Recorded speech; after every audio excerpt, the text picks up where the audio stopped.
Irmãos queridos,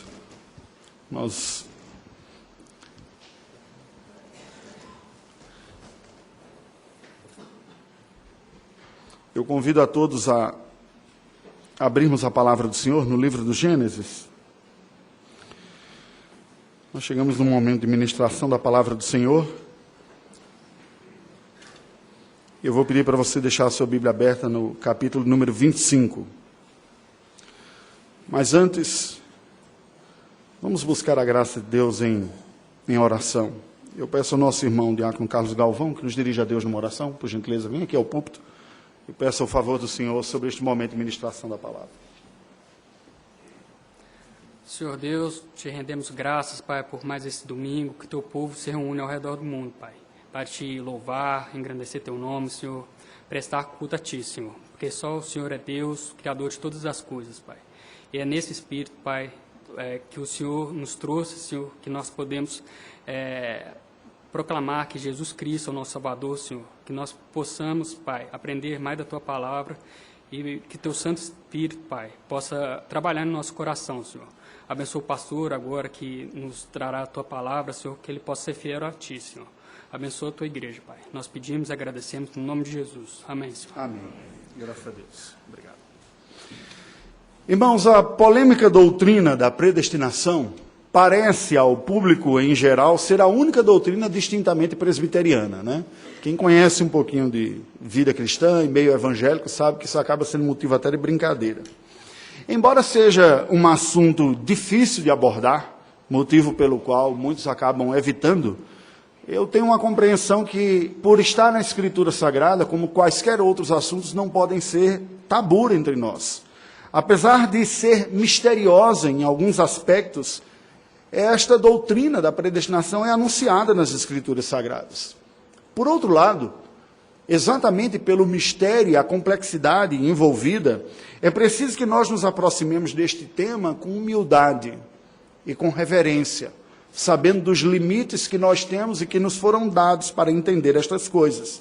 Pois certamente este é um terreno santo, e afirmações precipitadas podem facilmente nos levar a desvios teológicos e maiores até, desvios graves também morais.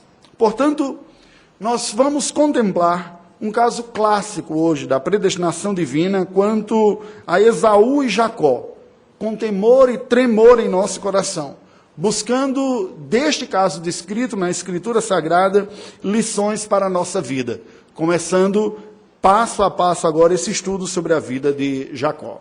Bem, tendo o livro de Gênesis encerrado a sua narrativa sobre a contribuição dada pelo patriarca Abraão, ao registrar a sua morte, o sepultamento e a descendência que veio a se desviar, o restante do capítulo 25, a partir do verso 19, e o restante do próprio livro de Gênesis como um todo, a segunda parte, portanto, toda, passam a se concentrar na descendência preservada pela eleição da graça, já marcando um contraste entre as pessoas e as descendências de Esaú e Jacó, como nós veremos agora a seguir na leitura do capítulo 25, versículos de 19 a 34. Eu peço que você acompanhe, passarei a fazer a leitura nesse instante. São estas as gerações de Isaque, filho de Abraão. Abraão gerou a Isaque. Era Isaque de 40 anos, quando tomou por esposa a Rebeca, filha de Betuel, o arameu de Padã-Arã, e irmã de Labão, o arameu. Isaque orou ao Senhor por sua mulher, porque ela era estéril, e o Senhor lhe ouviu as orações, e Rebeca, sua mulher, concebeu. Os filhos lutavam no ventre dela. Então disse: se é assim, por que vivo eu? E consultou ao Senhor. Respondeu-lhe o Senhor: 2 nações há no teu ventre, 2 povos, nascidos de ti, se dividirão. Um povo será mais forte que o outro, e o mais velho servirá ao mais moço. Cumpridos os dias para que desse à luz, eis que se achavam gêmeos no seu ventre. Saiu o primeiro, ruivo, todo revestido de pelo, por isso lhe chamaram Esaú. Depois nasceu o irmão, segurava com a mão o calcanhar de Esaú, por isso lhe chamaram Jacó. Era Isaque de 60 anos quando Rebeca lhes deu à luz. Cresceram os meninos. Esaú saiu perito caçador, homem do campo. Jacó, porém, homem pacato, habitava em tendas. Isaque amava Esaú, porque se saboreava de sua caça. Rebeca, porém, amava Jacó. Tinha Jacó feito um cozinhado, quando esmorecido veio do campo Esaú e lhe disse: peço-te que me deixes comer um pouco desse cozinhado vermelho, pois estou esmorecido. Daí chamar-se Edom. Disse Jacó: vende-me primeiro o teu direito de primogenitura. Ele respondeu: estou a ponto de morrer. De que me aproveitará o direito de primogenitura? Então disse Jacó: jura-me primeiro. Ele jurou e vendeu o seu direito de primogenitura a Jacó. Deu, pois, Jacó a Esaú pão e o cozinhado de lentilhas. Ele comeu e bebeu. Levantou-se e saiu. Assim, desprezou Esaú o seu direito de primogenitura. Deixa a sua Bíblia aberta nesta porção que nós vamos seguir. Bem, esta segunda porção do capítulo de número 25 do livro do Gênesis marca esta transição. Tendo encerrado a descrição bíblica sobre o patriarca Abraão, agora nós vemos como o cumprimento do que Deus havia falado a Abraão se executa a partir da sua descendência.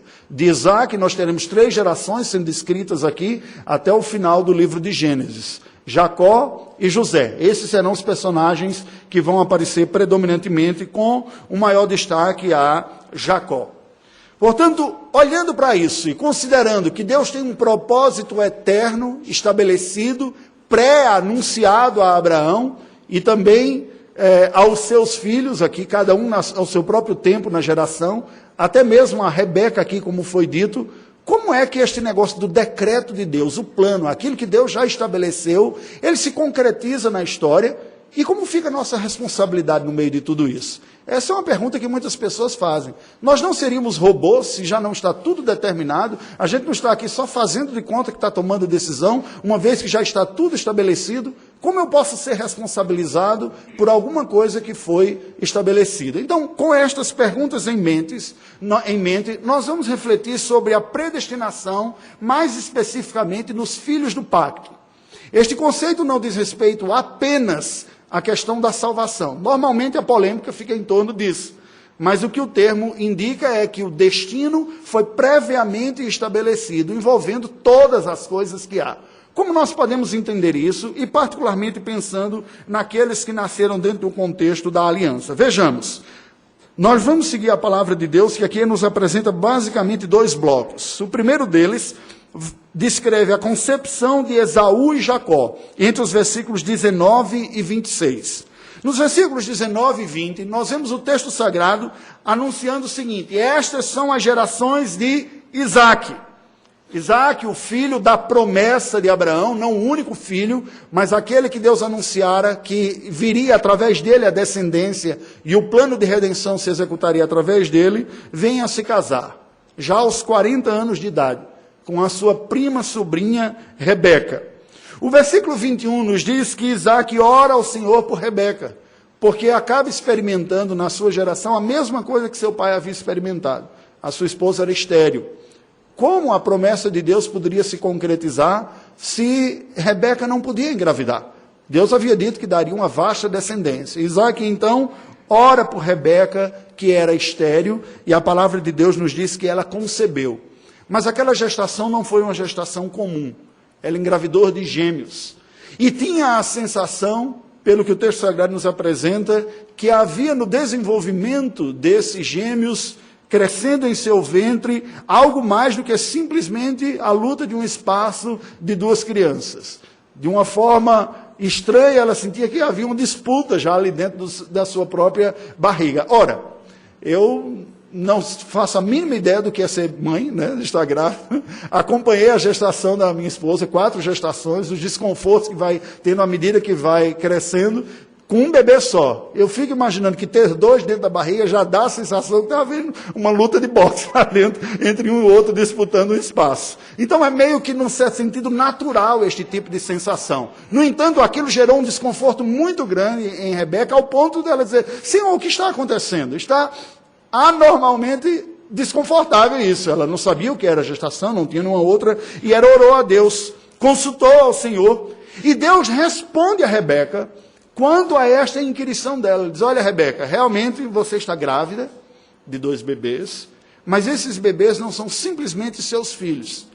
Eles são a gênese, eles são o início de 2 povos que virão deles. E eu digo para você que não vai obedecer à ordem natural. O mais velho que virá servirá ao mais novo. O mais novo ganhará proeminência. E Rebeca guardou esta palavra, versículos 22 e 23. Nos versículos 24 a 26, nos fala do nascimento da vida destes gêmeos bivitelinos, pela descrição, bem distintos.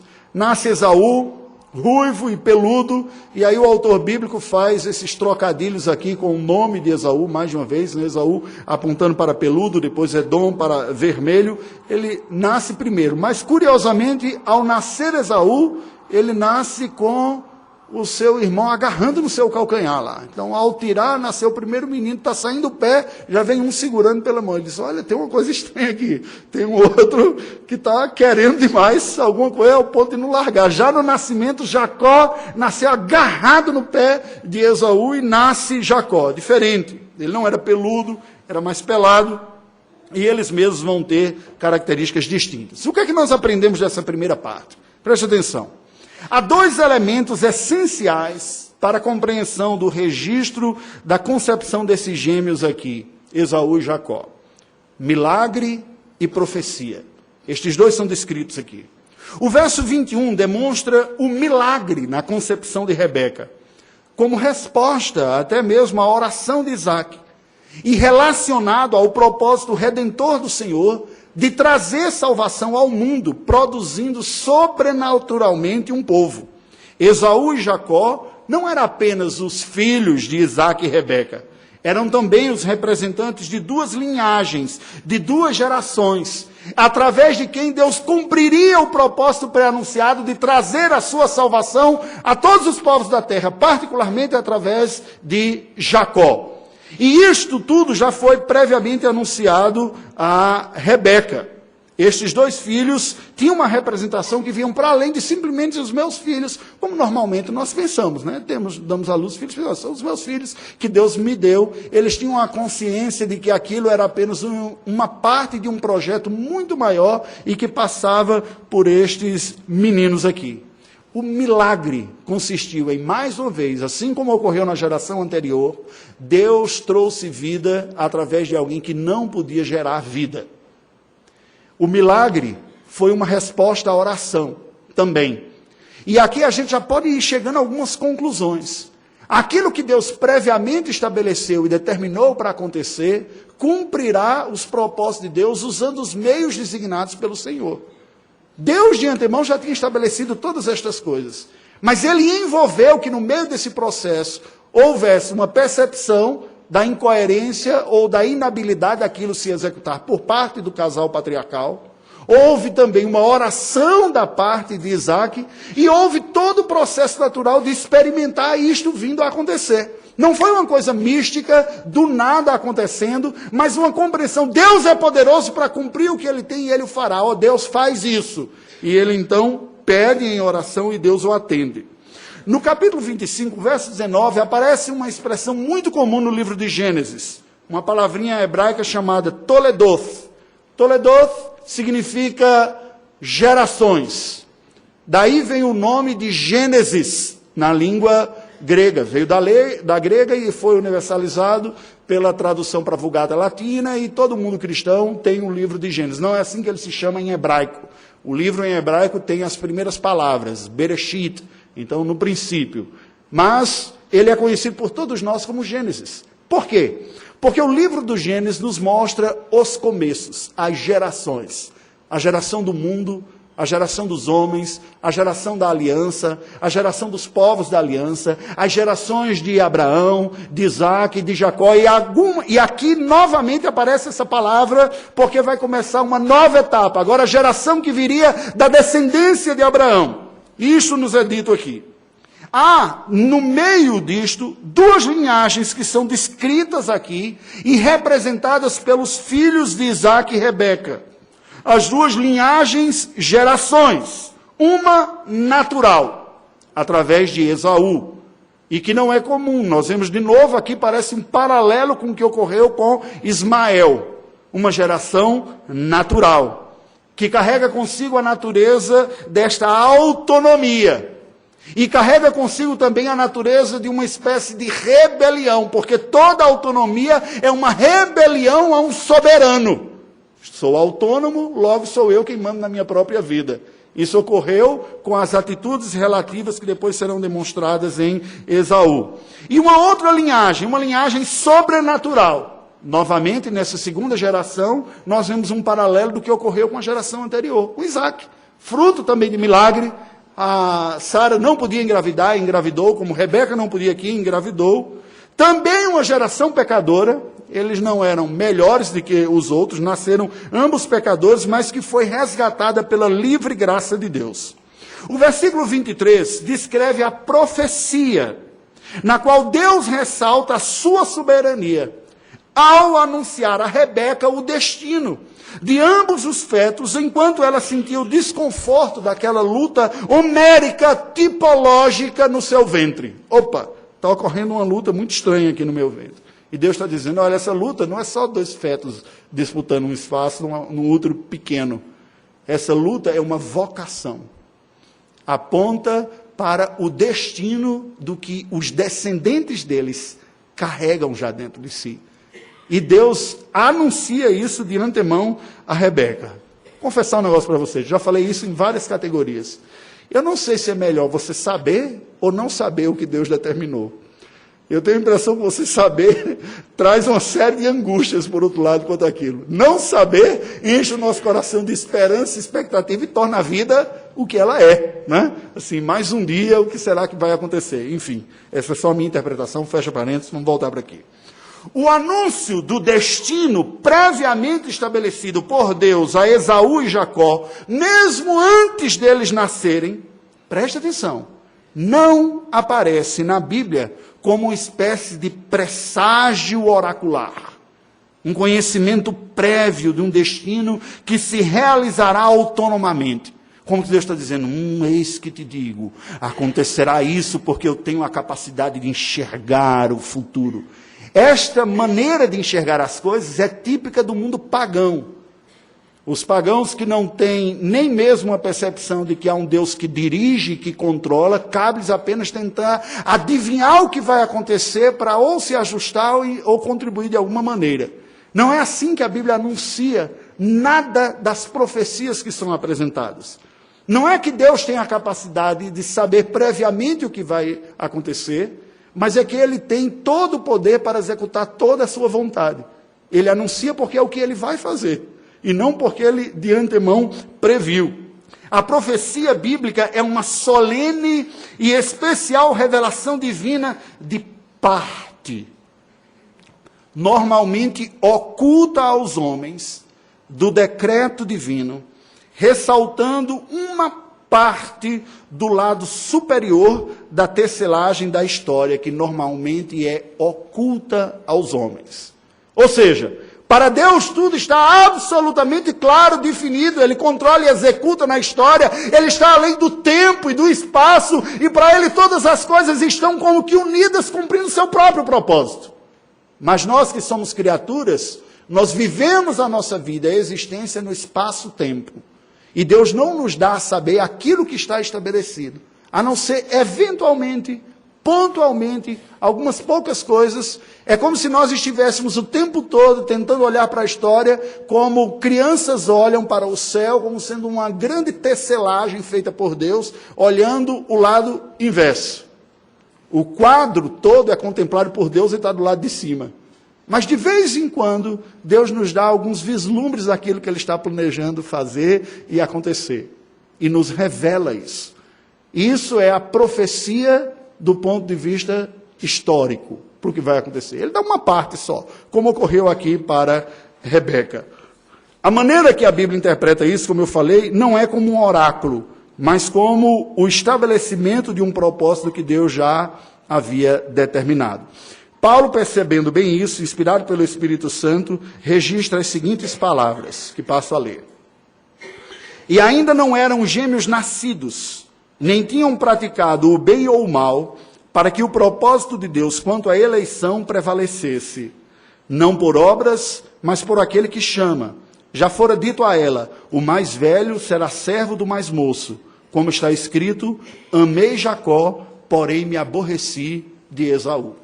Deus é soberano e estabeleceu isso, e deu a saber a Rebeca o que estava estabelecido, como uma forma de consolá-la e dizer, olha, é muito mais do que simplesmente 2 filhos que você carrega aí.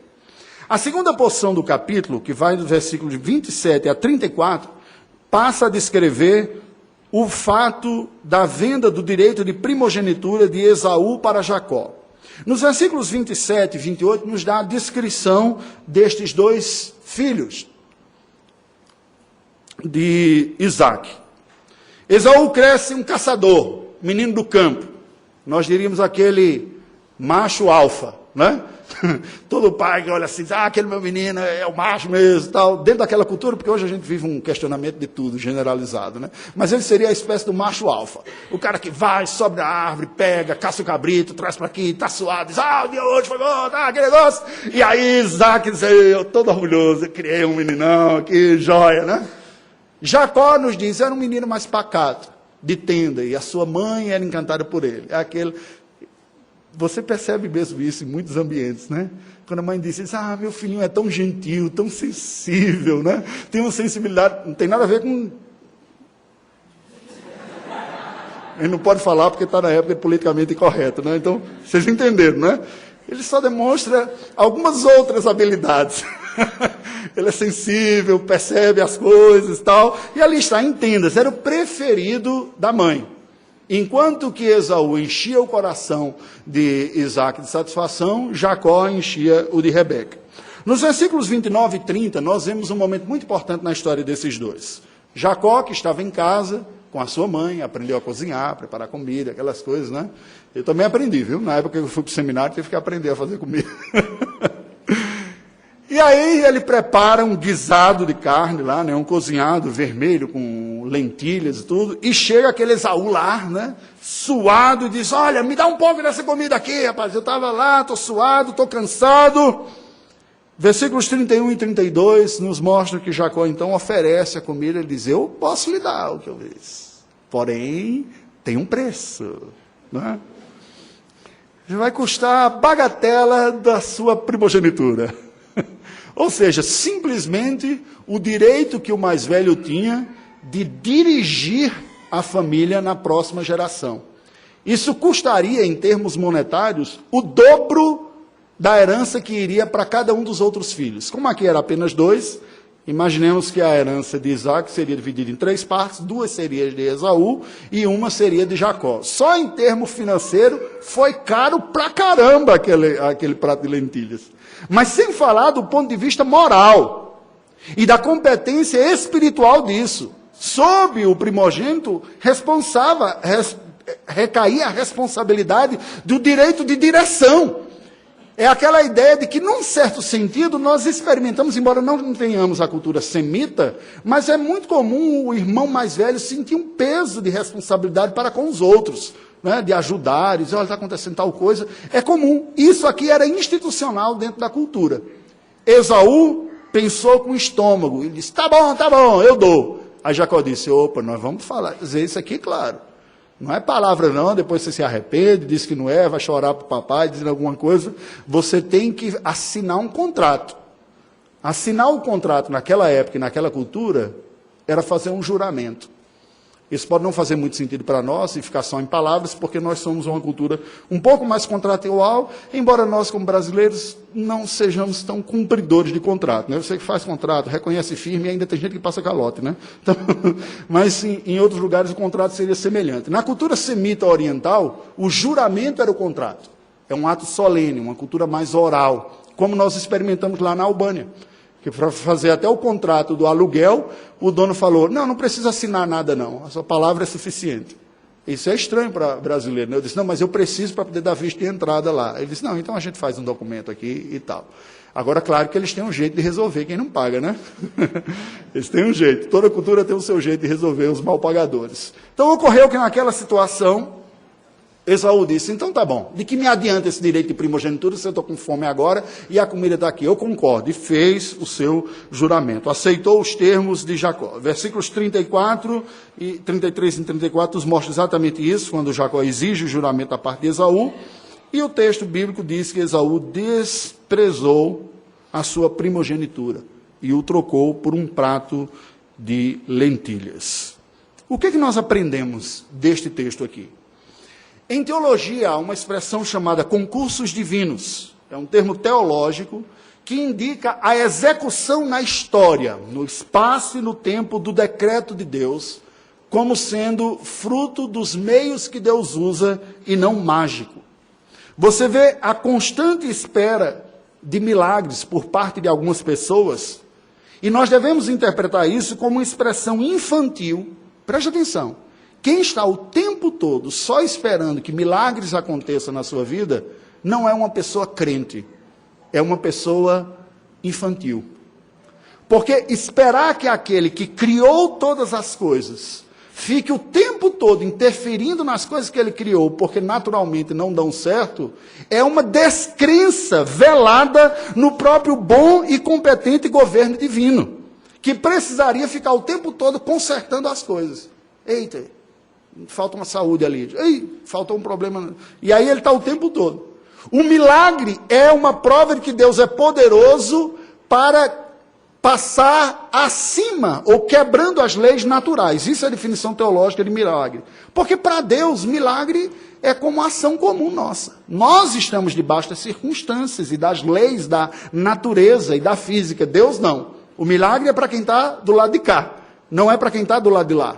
Mas a operação constante de milagres para conduzir a história não é um sinal de boa governança. É sinal de que não soube fazer as coisas direito, está precisando consertar o tempo todo. Um milagre aqui, outro milagre ali e tudo mais.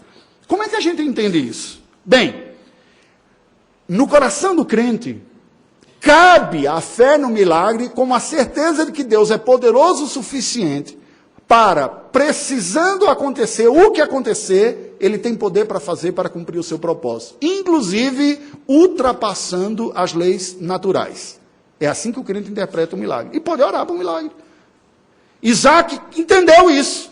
O Senhor fez uma promessa de que daria uma descendência, minha esposa não está engravidando. É hora do milagre. Há uma promessa clara e as coisas não estão executando. Agora, por outro lado, o concursos divinos aponta para a operação de uma outra verdade de Deus que chama-se providência. O soberano converge à execução do seu decreto eterno toda a realidade da criação, portanto, operando as causas sobrenaturais, geralmente desconhecidas da criação, através da operação das causas naturais. Em outras palavras, o que Deus estabeleceu na eternidade para acontecer, Ele vai fazer acontecer pelos meios que Ele criou e colocou aqui. Ele tem a capacidade de administrar todos os aspectos da sua criação, de tal maneira que tudo convirja para o cumprimento da sua vontade. É através da operação dessas causas naturais que Deus cumpre o seu decreto na história. Preste atenção. Sem que ocorra uma única violação da volição dos agentes envolvidos, por serem moralmente responsáveis. O decreto de Deus e a doutrina da soberania e da providência indica que Deus usa todos os recursos naturais para cumprir o seu propósito, sem que ninguém tenha a sua vontade violada. O que nós temos é a vontade transformada ou conquistada, mas ninguém experimenta um abuso de vontade. O que ocorre é uma conquista e uma mudança de vontade. Percebe? Nenhum dos executores na história dos decretos de Deus o fez contra a sua vontade. Quem traiu Jesus sabia o que estava fazendo. Quem o crucificou sabia o que estava fazendo. E isso está claramente percebido pela igreja de Atos, quando diz, quando cumpriram o que a tua mão e o teu propósito predeterminaram. Gentios e povos de Israel, todos se juntaram e fizeram isso. Você não vê o soldado da cruz dizendo, não, eu não queria te machucar, mas eu estou predestinado para fazer isso. Desculpa aí. Não é assim que funciona. Ninguém chegou e disse, olha, eu não queria saber de Jesus não, mas o Senhor me predestinou para você. Senhor Jesus, eu te quero sem te querer, porque eu sou predestinado para te querer. Não funciona desse jeito. Alguma coisa ocorre pelos recursos da providência divina que a sua vontade se processa, porque ele dirige e controla todas as coisas. Mas olhemos para aqui, neste caso, como isso se deu no caso de Esaú e Jacó. Deus anunciara de antemão a Rebeca que Jacó era o filho escolhido para levar o plano de redenção adiante. É ele que será aquele que levará adiante. O mais velho vai servi-lo. É o mais novo que levará adiante, que assumirá a primazia disso. Ela passa a demonstrar, em resposta àquilo que Deus revelou, uma explícita preferência por Jacó. Ao passo que Isaac passa a demonstrar uma explícita preferência por Esaú. Possivelmente pelas realizações naturais, como nós falamos anteriormente.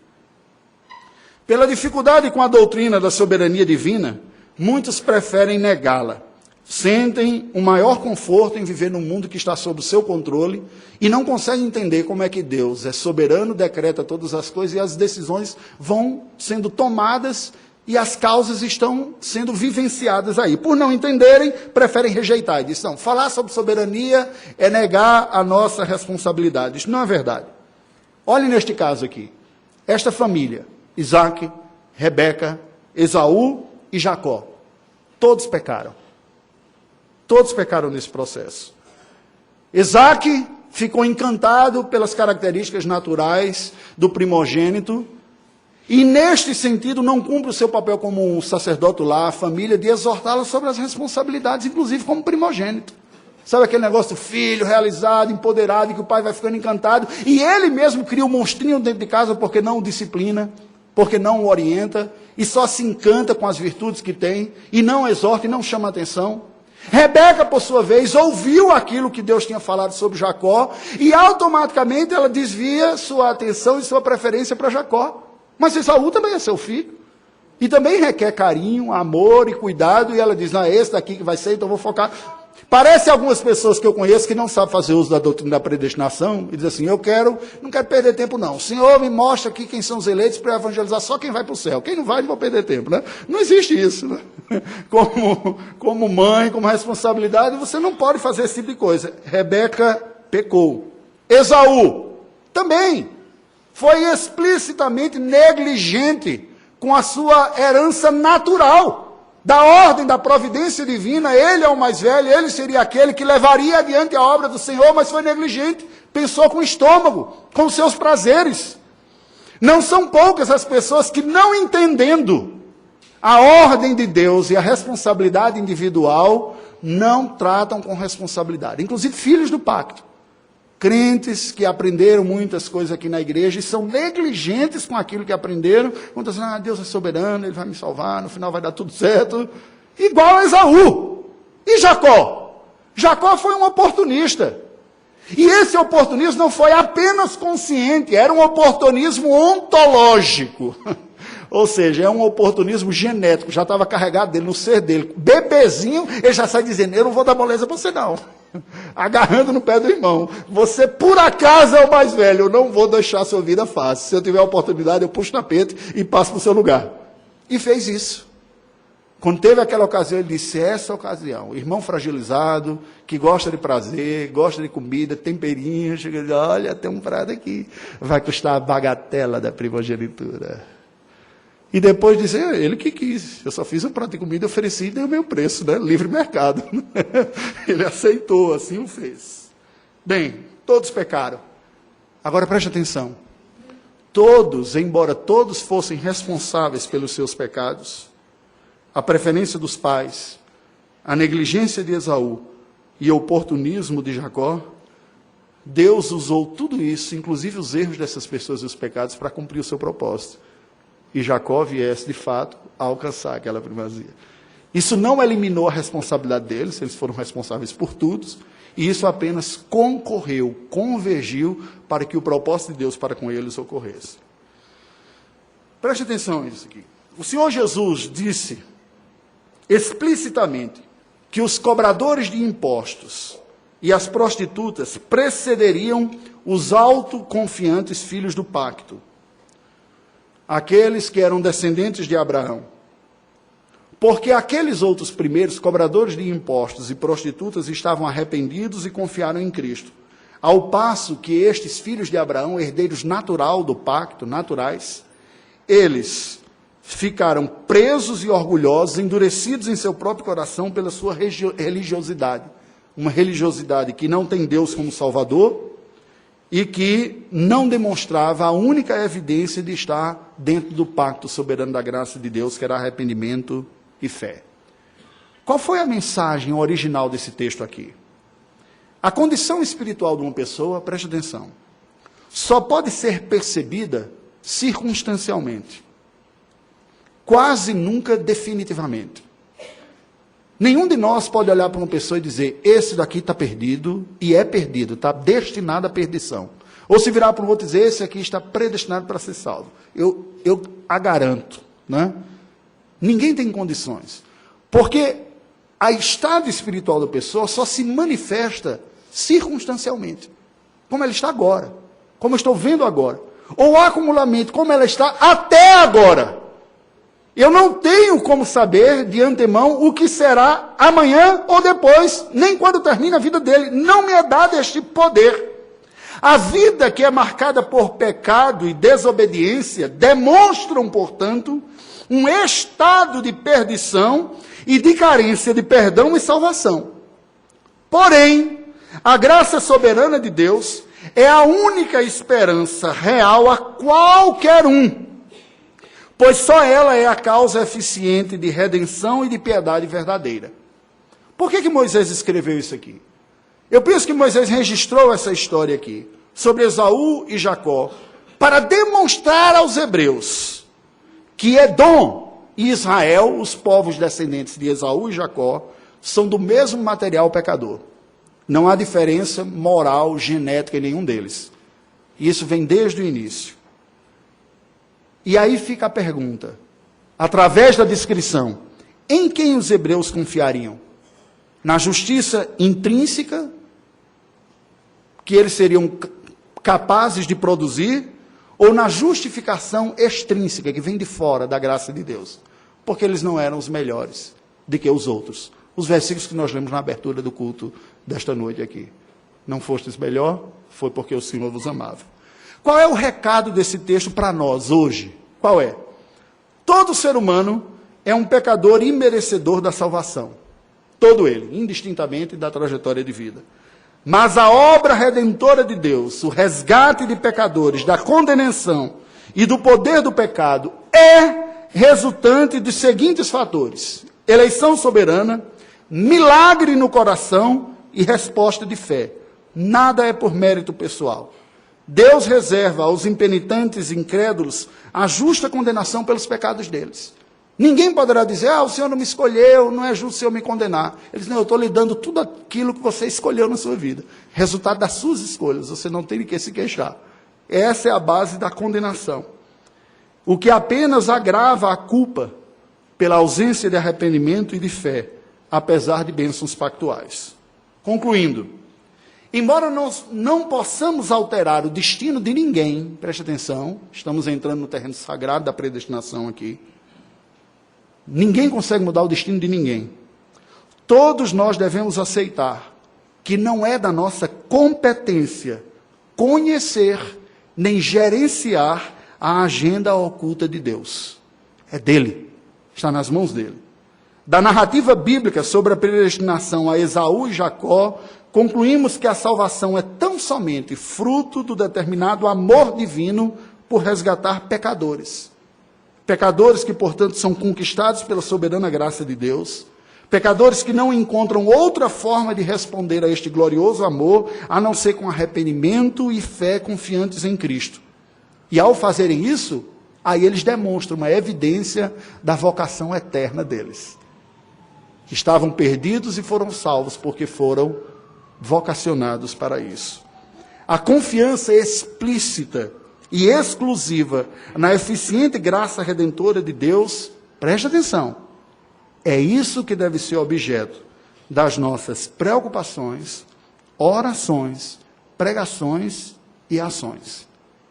Não é se fulano é ou não é, foi ou não foi, o que Deus destinou ou não predestinou, isso trava. Eu já vi um monte de crente travado, não sabe orar, não sabe agir, fica em crise, tem crise de fé porque não entendeu. Isso é a agenda de Deus, deixa com Ele. O que é da nossa competência é precisamente a confiança explícita e exclusiva na graça redentora de Deus. Essa é a única parte que cabe a nós, uma vez que o destino eterno das pessoas cabe ao Criador e não a criaturas como nós. Nós não temos poder nem capacidade na alma suficiente para isso.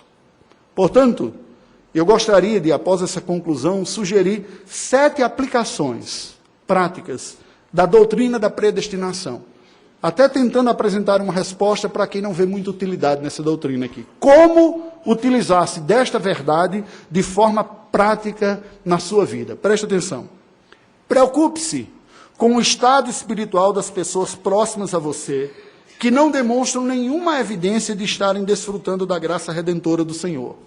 Pois, se esta preocupação não lhe levar a se esforçar para ser um instrumento de salvação pela proclamação do Evangelho, ela lhe servirá de alerta constante sobre a realidade espiritual de perdição do seu próximo e sobre as oportunidades que você tem de auxiliá-lo espiritualmente.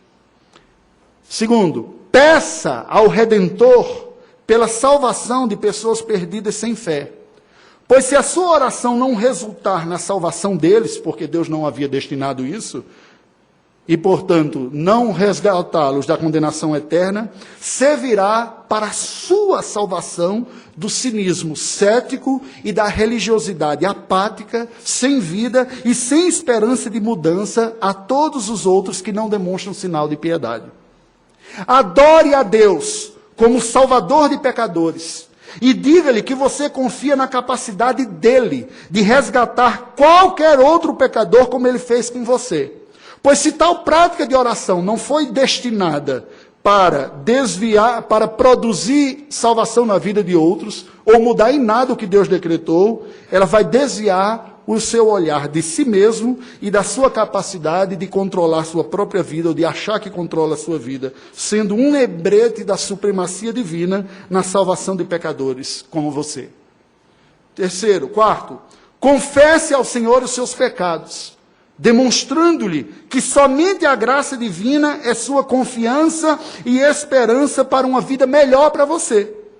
Pois se tais confissões não lhe oferecerem a plena consciência do perdão, não fui predestinado para ter consciência de perdão. Se não serve para isso, que deveria ter, ao menos servirão para salvar você de um fatalismo infrutífero, consequente de um reducionismo racionalista e de uma distorção teológica que manteria você longe de Deus, mesmo você pregando o contrário.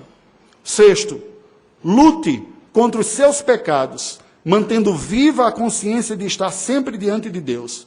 Pois se tal prática não eliminar o seu problema com pecados, Deus não destinou que eu tenha meus problemas resolvidos aqui.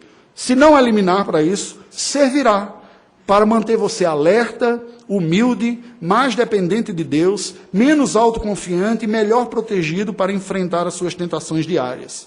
Pregue o Evangelho a quem rejeita a mensagem cristã e insista com eles para que venham viver com Cristo, com arrependimento e fé. Pois se a sua pregação não servir para salvar os impenitentes porque não foram predestinados, ela poderá ser útil para você ao lhe alertar como é fácil ouvirmos constantemente a verdade bíblica e ainda assim permanecermos desobedientes apesar do conhecimento adquirido. E por fim, responda constantemente ao Evangelho com arrependimento e fé. Pois se tais respostas não servirem para mudar em nada o decreto de Deus para a sua vida, porque não mudam o decreto de Deus para a sua vida, servirão tão somente e suficientemente como meio eternamente designado por Deus para confirmar e executar a eleição graciosa na sua vida. uma vez que todo aquele que vai ao Filho, de modo algum ele o lançará fora, visto que em sua eficiente graça por meio de Cristo, Deus chama, conquista, aceita, consola, conforta e confirma pecadores como filhos que o Pai salva, livrando-os das suas misérias e levando-os a satisfazerem-se tão somente na sua soberana e eficiente graça. Por que eu proponho essas aplicações aqui? Para dizer que o problema não está na doutrina, o problema está em nós, que queremos muitas vezes nos esconder, até mesmo atrás de verdades bíblicas, para sermos irresponsáveis com aquilo que nos cabe. Que Deus tenha misericórdia de nós. Vamos orar ao Senhor, curva a sua cabeça. Santo Deus e Pai Celestial, quebranta-nos pelo Teu Espírito, Senhor. Esvazia-nos de confiarmos-nos em quaisquer méritos pessoais que supostamente nos qualificariam a sermos aceitos, perdoados e salvos por Ti. E renda-nos diante da majestade da Tua graça soberana, até que tributemos a Ti toda a glória como autor da nossa salvação e como a única fonte de toda piedade que temos experimentado em nossa vida. Tem misericórdia dos filhos do pacto que saíram do nosso meio e também daqueles que, permanecendo entre nós, ainda não nasceram de novo e ainda desconhecem o poder da nova vida em Cristo. Confirma-os no coração da aliança, na comunhão resultante da união contigo pela fé redentora.